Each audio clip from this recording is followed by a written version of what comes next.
Hello, everyone, and welcome to the Asher Marketing Podcast. I'm Anthony Giuliano. My guest this week is Adam Clark. Adam, how you doing?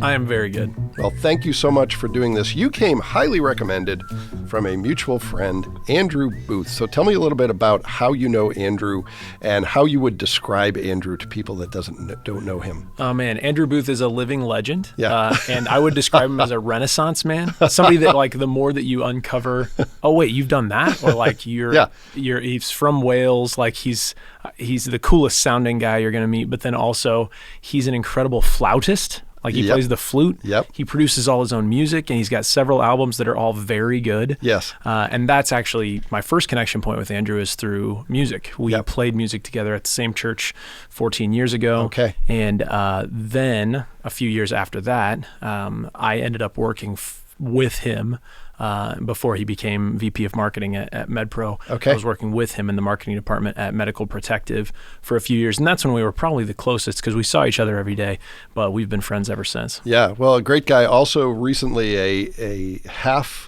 Ironman triathlete, Right. in addition to all the other stuff. Right. And maybe most notably, a former guest on this podcast. So he's got that going for him. It's that first, and then the rest of the stuff. Yeah. Well, as much as we love Andrew, we are not here to talk only about Andrew. We want to hear a little bit about you, Adam. So I'll start by asking the question that I always begin with. I'd like to hear about your career path and take me back to the time when you first started thinking about, I'm going to have to figure out what I'm going to do professionally at some point. What were you thinking about, and where did that take you? And then did you divert from that path? Did you stay on it? What did that look like for you? So it's a bit of a long and winding road. Yeah. And so, I don't know how much this will get edited, but I'll give you what you asked for, and then Okay. if it's too long. So I was probably a junior in college studying video production at Ball State University, and I was a teaching assistant for a professor named Jim Shasky, Emmy Award winner, phenomenal guy, but wild personality. And people were really scared of him. He was kind of an erratic guy to be around. However, I got close in proximity to him, and I learned his love for video and teaching video, and then he actually helped me to facilitate teaching a few classes of his at Ball State, and I actually began to love teaching. So I went there to do video production. Yeah. But I fell in love with the relational part of that, both conducting interviews from behind the camera and then also teaching other students how to do video. Yeah. So when I got done, I actually ended up teaching high school video production classes at a high school down in Indianapolis. But that put me way more on the technical side than the teaching side. Sure. I was doing a lot of technical work for the school, and it just wasn't me long term. Yeah. Okay. So that kind of sparked, like, what do I actually care about within this field? And it was storytelling, and it was relating with people and even large groups of people, but it was communicating ideas. And that led me to getting my master's degree in public relations. Okay.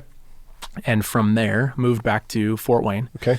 And got a job at Medical Protective in customer service following my master's degree. So I'm sitting there with a master's degree in PR, wanting so badly to do marketing, and I'm talking to doctors who are facing malpractice claims, and I'm a customer service person, and I'm feeling like, what am I doing? But I had a somewhat, collegial relationship with the VP of marketing there, Tim Smith at the time, and I would pay attention to everything they were doing in marketing. If I saw an ad go out, if I saw a placement online, I would look and say, hey, Tim, do you have a few minutes? I've got thoughts on that. And I would just start pitching in my thoughts where they were unsolicited.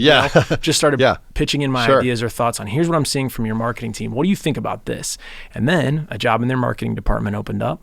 And I had been on the phone with their, customers for a year.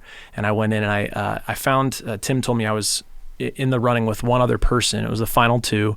And the person I was up against had 17 years of experience, was, well versed in all things marketing. And he said, why would we choose you and not her? And I said, there is absolutely no reason that you would choose me other than she hasn't been on the phone with your customers for the last year. She hasn't been paying attention to your marketing for the last 2 years, trying to refine messages and be curious about how it could be even better. I have. And so if that's what you want, I can do that, but I can't replicate 17 years of experience. And that, that I ended up getting that job, and that was the beginning of where I am now, which is sort of marketing job after marketing job within Medical Protective and now Brotherhood Mutual. Sure. So, and it also speaks to the importance of relationships. You had the relationship, you had worked with Tim, so there was trust there, at least ideally there was. And sometimes that will serve you better than more experience. It's great when you have both, but the relationship usually wins in that case. Yeah. Right. And it kind of speaks to double down on the things you can deliver on, and don't try to fake experience. I was kind of put in a position where I could have said, I've had internships at these software companies while I was in college, but that's not gonna compete with 17 years worth of experience. But I can say I've been talking to your customers for a year. That's an incredible wealth of knowledge for what it's worth, and something that's hard for someone else to duplicate. Exactly. Yeah. All right. So you're a really interesting example of something that I think is underappreciated in Northeast Indiana, and that's the large number of insurance entities that are here. Yes. There's MedPro, there's Brotherhood, there's others in that mix. So tell me a little bit about Brotherhood. What does the organization do? I think people recognize it full well because of where it's located, and you see it every time you're driving up 69. But what does Brotherhood do, and what is your experience with the insurance industry locally, and why is that important for Northeast Indiana? I know that's like 3 questions in one, so start wherever you want. Well, on the personal side, this isn't even what you asked, but the 6th grade version of Adam would be like puking. You ended up in insurance. We're not in the NBA. I'm like a career insurance marketing guy now. And I didn't even intend to do that, but it's largely because of these awesome companies that are located right here in my backyard. So I started at Medical Protective, had no idea there was a nationally headquartered med mal company here in town, and it's amazing. It's a really sophisticated organization. Loved my time there, grew and learned a ton. Now, was it a Berkshire Hathaway company when you were there? Okay. Yeah, it was. And so that was another experience too of this isn't just a large organization, but it's a part of one of the most sophisticated group of organizations out there. So that was all really great education for me as fresh out of my master's program to learn those things. And then moving over to Brotherhood Mutual, these are 2 of the most reputable organizations at that employee count in the city, which was, I feel so fortunate. But then from the insurance side, like what I've learned about that is it's a really, this is going to sound like I'm not being sincere. It's a really fun and really cool industry. I think I've heard of it talked about as like that necessary evil. We just need insurance. But it's actually a very cool thing to know a lot about, and to understand why doing it right meets people's needs and takes care of them in their greatest, worst case scenario or their greatest time of need. So what's something that might surprise someone who thinks of insurance as kind of stodgy and, not all that exciting? What have you found that sort of debunks that? Well, this is going to be an answer that's specific to Brotherhood Mutual. But what I've learned is, so Brotherhood Mutual is an entity that serves only churches and related ministries. And the unique thing about that is anybody can fix a roof. Anybody can fix a busted pipe.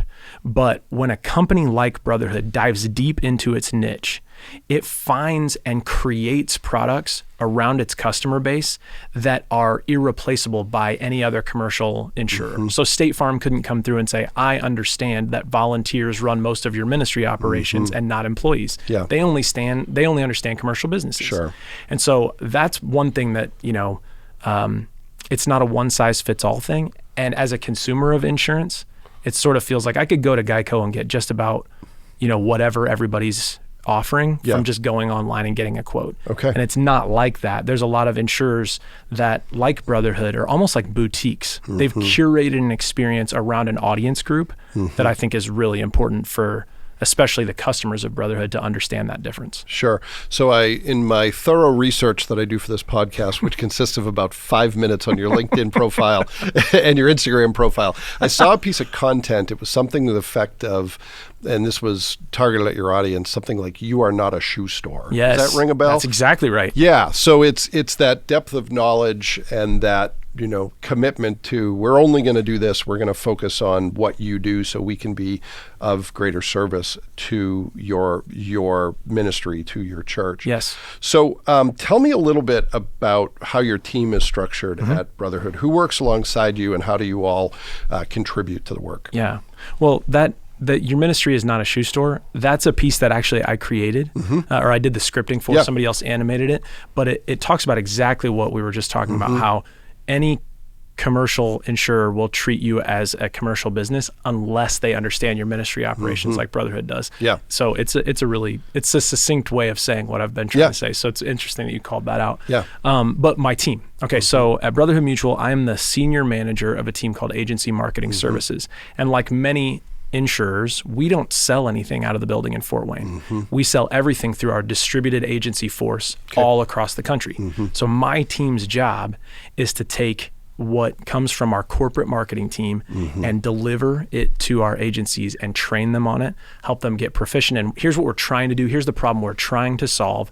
And then we're also the intake valve from that same group. So the agencies say, hey, I tried this. We used that brochure. We tried that microsite. We used this piece. Here's what it did. Here's what it didn't do. Could you make something that did something more like this? And then we take that back to the corporate team. So we're a little bit like a group of account executives in that way. Okay. Where our clients are the agencies and our production team is the corporate team. Okay. To kind of put it in an agency world. Yeah, so you're the conduit. You're the voice of corporate to the agents and the voice of the agent back to corporate. Absolutely. So in terms of, I want to revisit something. So you start out with a strong video focus. How much of your work now is in the video world? Seems like it's gotten more broad, but do you still bring that in, and if so, how? I do still bring it in. I bring it in right now mostly in the service of our agencies. So our team does creative work on behalf of all of those agencies individually, as well as relays to them what's coming from Brotherhood Mutual corporately. And so we'll go around the country and we'll do these agency-specific videos. We've got a couple of really proficient producers on our team. But then I have this this background, this thing in my hip pocket where I'm able to say, hey, what if we did this with shot selection or focus length variation or something like that? And they're like, whoa, how do you know? I'm like, that's what I thought I'd be doing. So it occupies a very small percentage of my personal time, but it is so good to have that in my background to be able to speak that language and understand the importance of doing video well when it comes to telling a brand story. Overall. So how much of your time is spent managing and leading a team, and how much time, if any, are you spending actually doing the work hands-on? It's almost, I would say, 90-10 at this point. So as the senior manager of the team, I'm actually managing a group of 3 managers who manage the account execs and graphic design and outbound calling and all of the frontline workers who are really outstanding. I have an outstanding team, but it puts me in a position where a lot of my time is relational, both with the agencies outside of the building and then also with my team to make sure they're tooled up to do what they need to do. And how long ago did you make that switch? When did it become 90-10, and when were you doing less of the detail work that you used to do in the past? Yeah, so really when this most recent, like I think it's maybe 3.5 years ago when I became the senior manager of the team versus I was previously the manager of agency marketing services, working just with that part of the team that was doing strategic planning for the coming year. They were doing graphic design, web design, all of those things. And I was involved in all of those kind of conversations and decisions. Now I'm one step removed going, hey, globally, here's what we think we're going to do. And then the teams execute on that. So it's probably 3.5 years ago. And that's a pretty big switch. It is. It takes a philosophical change in how you approach work. I mean, I think some of it was just hanging around long enough and getting old, but there came a time when I had to say, I'd rather spend my time, I'm still going to develop myself, but I'd rather spend my time developing my team and helping block and tackle for them and enabling them to do better work, because I've probably hit my ceiling in terms of skills, and they haven't. And, I'm fortunate to work with a super smart group of folks. But it was at the same time, it was really liberating for me, because I was like, okay, they've got this, I can help them do even better. But it was also like, oh, I've made a change here, and I have to give up some control. Has it been like that for you? Has there been any difficulty in it? There's been difficulty in it because if I was to put myself in the way, I could put my eyes and my hands on everything we do, but it would slow us down massively, and it would make everyone feel less empowered to just do their job really well. And so I had to learn, hopefully quickly, and maybe I'm still learning a lot of these things in real time, but I've learned that the best thing I can be good at is leading and not graphic design or copywriting or editing. Like the best thing I can do is unlock the potential in the people around me, and that actually creates better work that happens faster, that is more accurate. Like all those things happen if everyone around me is empowered and lifted up to do their job. And it's interesting, you look back at the sort of backstory I shared earlier, getting back to the teaching, it's like none of that experience is wasted. The excitement in seeing someone learn something new or feel like they own it now, it's theirs, they know it, and I can step out of the way, that's still happening. It's just happening in a very different format. So it's really fun to see that no experience has been wasted, but to reconnect with some of those elements that I really loved about teaching, but didn't feel like I was in the right space. And you just helped crystallize something in my head, because, I do 3 things professionally, and one of them is I teach. And I've always told people it just all works together, and I sometimes don't understand why that is, but I think it's because if you have any aspirations in leadership, you're sort of doing that in the classroom, and now you're translating that to day-to-day projects, but it's still teaching. It's just sharing your perspective, not claiming to be the smartest person in the room on any topic, but saying, hey, but down this road, here's how I would handle it. Now you do better than that. Absolutely. Absolutely. And just making celebration a core part of that, to let people know if you're doing well, you're always going to hear it from me in spades. Like I'm going to really come with enthusiasm about how well you're doing. So let's flip that for a second. I'm going to throw you a little bit of a curveball. So if you're in a leadership position like the one you're in, there are times when you're going to have to give constructive criticism, right? It's great when you can authentically cheer on your team and say you're doing great, and do that publicly and make sure everybody knows how well they're doing. What about the other side of it? How do you handle it when someone isn't doing what they need to do, when there's performance issues, whether it's one time or if they're more persistent? Yeah, such a good question. Because this is my sneaky way of getting free advice. Well, I really hope it's going to be worth what you paid for. Okay, good. To be honest. Good. But the truth is, I don't want to give some answer that makes it feel like it's really clean, because this stuff is not clean. Leadership is not clean. It's not easy, and I will not do it perfectly. So it's going to sound like I've got a good answer here, but just know that there's a person behind this answer, and I've had a lot of mistakes that I've made along the way. That being said, if we have agreed upon shared goals together as a team, and even if I know the wants and desires of the person that I'm talking to, I appeal to those things as the corrective measure. I know that you want this out of your role here at Brotherhood. I know that we want this out of our time together as a team, and the work that you're doing right now isn't getting us there. And here are some objective observations on that. Like, here's how I can prove to you that that's true. And most of the time I don't need to do that. Usually people know, and they're just waiting on someone to say, this is what's happening. Help me get back to what I know I want out of this job. For sure. And so I don't usually have to do a lot of fighting on that, especially when I'm appealing to the aspirational, optimistic, positive things we've already agreed on. If I'm saying, hey, I know this is what we want out of this. I know this is what you want out of this. How do we get back to that? Because if we don't, it's going to get way harder than this. Yeah, for sure. Well, and if you get to the annual review and there's any surprises, shame on everyone, right? 1,000,000,000% agree. So the bi-weekly one-on-ones are crucial to me. It saves us so much pain at the annual review. The annual review is essentially like a longer version of our bi-weekly one-on-one. Just say, hey, I know we've talked about this. Here's some things that over the course of the next year, we're going to be talking more and more about. Well, and it moves the review from rear view mirror to windshield. It's like, we're not going to rehash stuff that happened. We're going to talk about how do we get better. And when I say we, I mean we. How can I help you? How can I help you do your job better? And what can I do to support you so you can learn and grow and do all those things? That's exactly right. So talk a little bit, if you don't mind, Adam, about some of the things you're working on right now. What are the big rocks that you're trying to move, things that are keeping you up at night, getting you excited, maybe a combination of all those things? And obviously only share what you're comfortable sharing, but what are some of the projects on your plate right now? Yeah, I feel so thankful that I've come to Brotherhood at the time that I have, and the people around me have.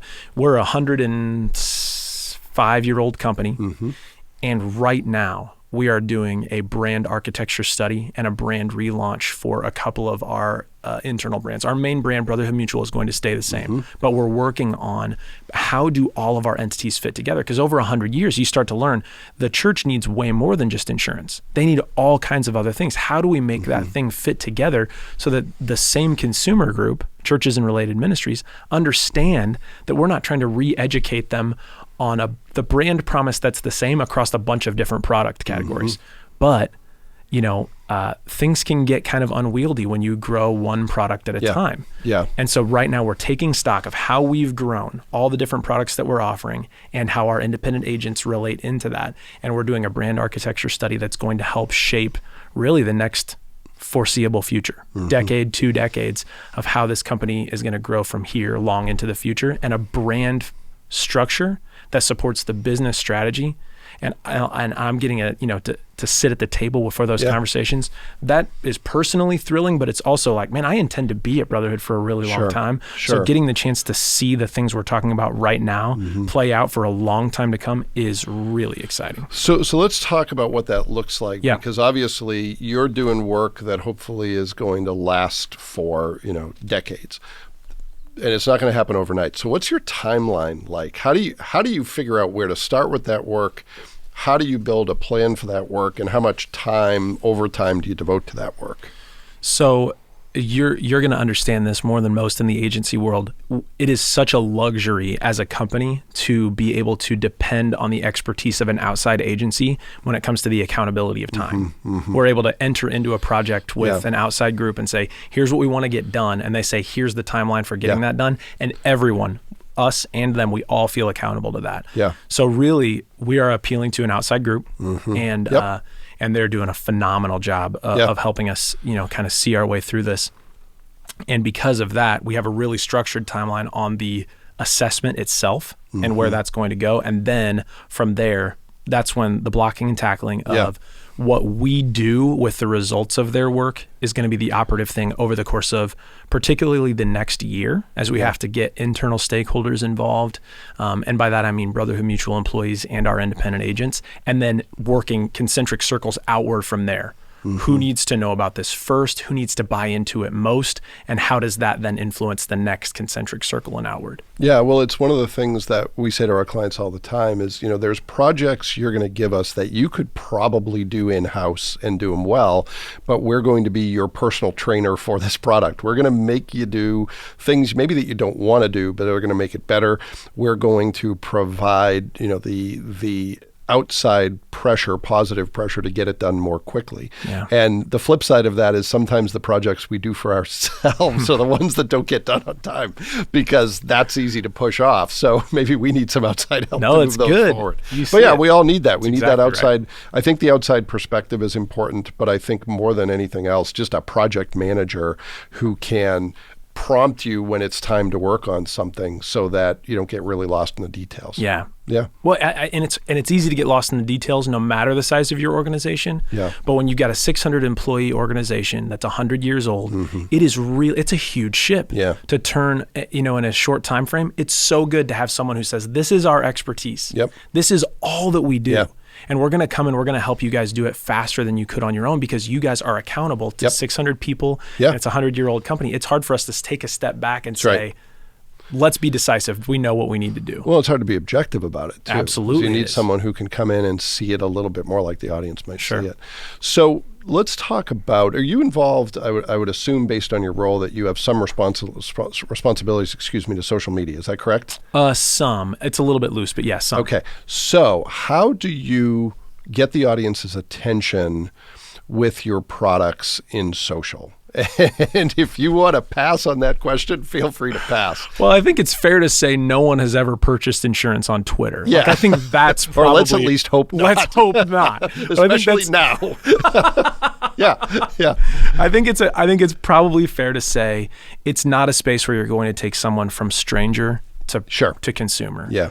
However, it is a space, and this is what we coach our independent agents on. So that's why I say I got a loose affiliation to it, because I'm not actually in there logged into profiles and doing things, but I coach a lot on this, and my team does execution on this, and they do a phenomenal job. But basically what we say is, who are we trying to reach? Are we actually listening to the conversation they're interested in having before we try to guide them in whatever conversation we want them to have?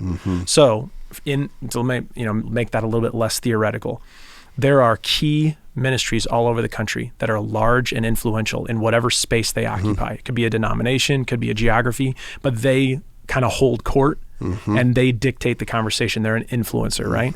And so we go and we follow them We see what events they're putting on. We see what speakers they're bringing in. We see what's on their church calendar. What's their vision statement? What's their mission statement? Are we actually listening to the language that's being used, or are we telling them what we think they should hear? Yeah.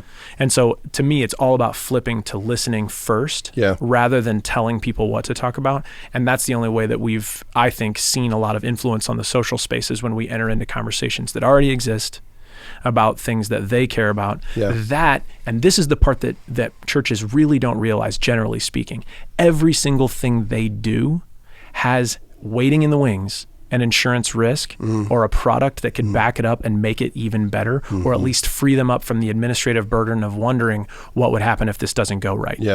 And so that's the part where we can enter in really well and aptly according to like their conversation. Say like they're bringing in this or that speaker. Does that speaker carry their own liability insurance if they say something that doesn't represent the church's views? If not, is that leaving the church, financially vulnerable? These are not things that a church should have to think about, but we do. Yeah. Well, and there's an analogy to the work that MedPro does. The through line that I see, and the folks at MedPro could tell this story 1,000 times better than I can, but somebody explained it to me that what we really do is take care of the people who take care of patients. Right. We free them from the burden of thinking about, they're managing risk every day as physicians, but we take away the worries associated with that, or at least mitigate them so they can be more focused on what they do. And it sounds like you do the same thing. Oh, it's very similar. Our mission statement is advancing the kingdom by serving the church. And we say it another way sometimes. Our mission is protecting yours. So you've got a mission. Our mission is to protect it. That's it. So the brand project is probably big enough to take up most of your time, but is there anything else, any other important projects that you're working on right now that are priorities for you, things you're trying to move forward? Yeah, so there's the classic business cliche of changing the engine on the plane while it's in flight. The agencies that we serve still have marketing plans for 2023. They still have things that they're trying to get done. They've got sales goals. All those things still exist while this huge project is at work. So that's the other thing that the team has to be moving on. We're having this conversation in November, so we're right in the middle of budgeting. And my team manages the marketing budgets for all of those agencies that contract with our marketing team. So we actually say, hey, here's some events in your area. Here's some campaigns we think you should do to these certain denominations or these key accounts. And then they kind of select from that menu, here's what we want to do, here's what we feel like we've got money for, and then we execute. We're doing that in 2023.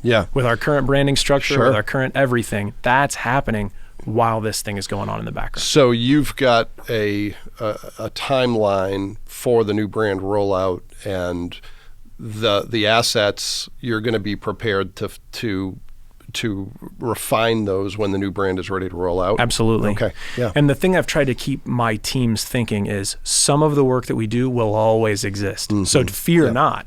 We will have to keep doing this work. Let's be ready for incorporating whatever is new into that work. And so trying to keep our thinking like it's not like we're hitting pause on life and waiting for this thing to get done. We're just going to plug that in to the work that we're already doing. Well, and you're a 100-plus-year-old company. It's not like you're going to change everything. It's going to be an evolution. That's right. Not completely different, at least I would think.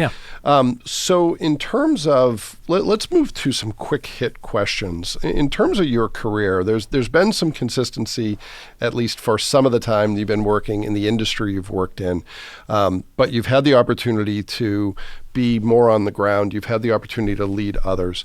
What's one thing you've learned in all that you think is your best career advice? If you were talking to someone, maybe one of your kids, maybe someone on your team, about how they position themselves for success in their career, what would you say is most important? I'm going to say three things, but it's one big thing. All right. And they're sort of like character attributes. And those would be humility, curiosity, and empathy. So those have been undefeated in my career so far.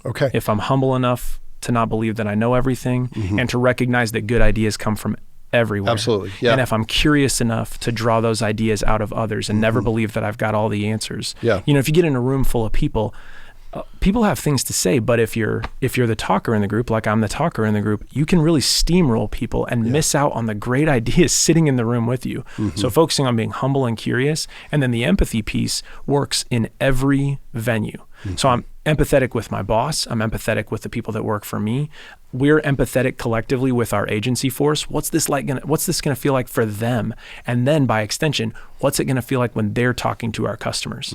So that sort of collective empathy of always thinking of the customer experience, those are small character things that happen for me individually, but they work their way out into my world in ways that professionally have served me well. All right, so I'm gonna ask you, this is probably the most difficult question that I'm gonna ask you. All right. How do you teach some of those things? And I am someone who believes that almost anything can be taught in theory, but in practice, it's really hard to do. So, if you have someone who joins your team who is really technically skilled, but maybe they don't have as much humility as you would like them to have. I think that's about as generous as I can phrase that. Someone who maybe, doesn't exhibit empathy. What can you do to help people grow in those areas? Okay, so you've asked me the toughest question, and I'm going to give you the weirdest answer. Okay, yeah. So when I was in college, I was in an improv comedy troupe. Okay. Which is not a fact that I normally share at parties, but here we are. All right. Okay. All the masses can know this now. Yeah. But I was in an improv comedy troupe. It was a great experience, and a couple of the games or exercises that they would do as a team had to do with listening, because in improv comedy, one of the best rules to live by is you're not funny if we're not funny. If you're funny on your own, then you're running your own show and you're making the rest of us look bad, and the collective is what people are there to see. Sure. So you have to make everybody funny in order for us to be funny. So with that, listening is a core part of that. And so I've done these activities with my department before, which are silly, and I recognize that, but we do an exercise where you have to listen to the last letter of the last word that I say to you and use that letter to start your sentence. So if my sentence ends in the letter E, your sentence has to start with E, but you can't start thinking of what you're going to say before I'm done with my sentence. Interesting. So you get down deep into the psyche of someone and you realize, our tendency is to start checking out on what you've said and cooking up what I'm going to say long before you're done. I'm drafting my response midway through your answer. Yeah. And instead you say, okay, I need to listen not only to every word, but to every letter of every word so that my sentence doesn't start until I know yours is done. And I could use that last letter to start what I'm going to say. It's just a small trick, and it's something you can employ without the listener even knowing it. I'm going to let you finish and not start my answer until I understand everything that you've said. So that's one small goofy thing. Yeah. Another thing, and this actually came from a counseling experience, not improv comedy, but is this idea that questions prick the conscience where statements might harden the heart. Okay. So if my default mode is to uncover what I think is true by way of questions rather than just saying it's true, I'll get way better results. We'll end up better relationally, we'll end up better, and the collective thing that we come up with will be better if I'm asking questions to get there rather than making statements. Sure. So those are just two small tools that we've employed on the team to try to build those character traits into our team culture. So let's build off the second one. Sure. Can you give me an example of how you deploy that when you're saying, here's something I could phrase as a statement, but instead I'm going to ask a question where I might end up in a better place? Right. So I know the operations of my teams pretty well, to the point where I could probably come into a meeting and say, here's what you guys should be doing. And I might even be right, or I might be close to right. But they know, I think, what they should be doing. And so I could come into that same scenario as the leader and say, hey, I'm wondering what you guys are experiencing in this state with this denomination right now. And they'll tell me, most likely, in some cases, I'll learn something completely new, and I'm better for it if I start with a question. But most likely, I'll hear what I already knew to be true, and then we'll come to the same conclusion as if I would have come through and said, "Here's what it's going to be." But what I've done is I've involved everyone in a way that now we all own it together. And I haven't just come through and said, "Here's what it's going to be." And so that's kind of one example. I know that's still kind of hypothetical. No, that makes total sense. But that's what I mean when I say that. Yeah. So you're a parent, correct? I am. Okay. So it's of 5. Yeah. Wow. Okay. How old? What are the ages? 13, 10, 10, 8, and 4. Okay. All right. Isn't that the most? That's great. Yeah. That's a lot. That's all the kids you can have. Well, and it's like, and I've learned this the second time around, because I was empty nest, son in college, and all of a sudden I have an 8-year-old in my life again, which is great fun, love it. Yeah. And there are mistakes that I made that I now can hopefully do better. But one of the things is, the 8-year-old in my life will ask, how do you spell this word? And I'll say, with my son, I would say, here's how you spell it. And now I'm saying, how do you think you spell it? 9 times out of 10, she gets it right. Yes. But she didn't know she knew it. And I think that's very different. Not to compare, the people we lead with kids, but there are some analogies that your people are so used in some cases to working in places where they are responsive to leadership. It's really different to create a culture. And it takes time to encourage people where you really show them instead of telling them they have the answers and letting them get there on their own. Yeah. Yeah. I don't think it's wrong to say that there are analogies between parenting and leading a team, because I'm not demeaning the value of my team. I'm actually elevating their value. Like I love you like I love my family. I'm as invested in this as I am with them. That's a great point. And it's really to say, like, I would do anything to bring the best out of this group, in the same way that I will go to any length to make sure my kids are the best they can be. Yeah. So remember how I said this was the quick hit part of the show? I'm sorry. No. That's totally my classic fault. Windbag. No, that was great. Well, you are sitting with a like windbag here.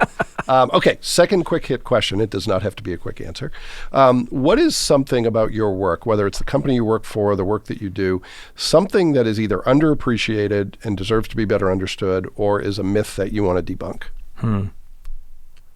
This is going to be somewhat potentially redundant with what I've already said, but the fact that we serve this niche industry has been my favorite part of working there. Now, I will say, value-wise, I came in as a lifelong churchgoer, someone who understands that space really well. I volunteer with my church as the worship pastor on the side, and so all of the sort of ethos makes perfect sense to me. I can see where for someone that's like a waking nightmare, like that, they wouldn't want to be, but for me, that's awesome. Yeah. And being able to overlap that purpose of work with the mission that they're trying to accomplish has been really life-giving for me. And the thing I would say to maybe debunk, and I don't even know if people think this, but the leadership of that company is the reason I believe that mission is true. Yeah. Whenever our CEO, Mark Robison, stands up and talks about his heart for the church and his heart for how what we do serves them well, I believe it. Like I'm all in to follow him into that, because I really think he is sold out to that mission. So that's the thing I think can be really predictable in corporate cultures is you think the CEO has no idea, the senior leader has no idea what's going on in the trenches, and they're as removed from it as possible. I really feel like he understands that and cares about making it good for everybody so that they can be freed up to serve the church well. Yeah, well, and it certainly adds to that person's credibility. I mean, no doubt. People are always looking at, it's one of the hard parts of leadership is you get more scrutiny, and people are always asking themselves, does this person really believe what they're saying? Yeah. And it's constant. You never get a break from that. Right. And it works a lot better when they think you do believe no doubt what you're saying. All right, last quick hit question. What is a tool, a tip, a trick, a hack, whatever you want to call it, something you use in your work that you think deserves to be better known? Now, we've had people say Google, so it doesn't have to be profound. We've had people talk about apps, and technology can be anything in between. Cool. The thing that came to mind when you sent me that question is actually a tool that I learned about when I was in my master's program. So this is 13 years. It's not novel. Yeah. And there's probably listeners who are like, yeah, man, you're last to the party on this. But it's a tool called the Brand Asset Valuator, which if you Google that phrase, there's an agency called Young and Rubicam who actually originally developed this. Yeah. And it's essentially 4 questions that to me are always relevant. They work every time because they uncover those core distinctives and ideas that make a brand a brand. And it's just it never failed to come back to those when there's confusion around what should we do next? What's most important? Here are the 4 questions. How are you different? How is that difference relevant to the people who you want to consume your product or be aware of your organization? Yep. How are you building knowledge? and how is that knowledge esteemed? Okay. Okay. So those 4 questions, they use those 4 questions to determine the actual dollar value of a brand. Interesting. And it's really fascinating. If you Google brand asset valuator, they have their brand asset value for, companies that we all know, Apple, Google, that kind of thing. But you can actually have them do an assessment of your company as well. But those 4 questions, they work every time. And what they do for me in my job, because I work with a lot of people who aren't marketers by profession. Yep. They are professional salespeople. Mm-hmm. What they don't realize is they're doing marketing every single time they open their mouth. Yeah. And if I can help them codify that understanding into when I'm talking, how am I establishing how I'm different, how that difference is relevant to the person that I'm talking to. Yeah. And then, so those 2 questions are built around brand strength. Sure. Then the second 2 questions are built around brand stature, right? So the difference, so the difference in relevance is strength, and then the knowledge and esteem is stature. So once you've established those strength questions, those are things you can answer in your heart. Yeah. Those are things you answer behind closed doors. Sure. And then the other 2 are how you take it to market. Okay. So, all right. So have you used this tool in your work at Brotherhood? A ton. Okay. Just a month and a half ago, we had something called, we do this twice a year, it's called Agent School, and we just have between 50 and 60 of our independent agents come to the home office. We teach them all kinds of stuff from, product to sales to all that kind. And I did the marketing session, and I taught the brand asset evaluator. Yeah. That's all I did. Have you guys thought through these 4 questions? If you haven't, take it back to your team. Make sure you have confident answers to these. Well, it sounds like a good compromise between making it simple, but also sort of exposing the complexity of what branding is. No doubt. And that's really hard to do, to strike that balance. So that's a great tool. And again, give me the name one more time. It's the brand asset valuator. Okay, great. If people Google that phrase, the agency that made it is irrelevant, but that's the way to get to it. All right, great. Well, Adam, thanks for that, and thanks for spending time with us. Really appreciate it. It's been awesome. Thank you, Anthony. And thanks to everyone who took the opportunity to listen to this episode of the Asher Marketing Podcast. We'll be back next week with another great guest, and we hope you'll join us then.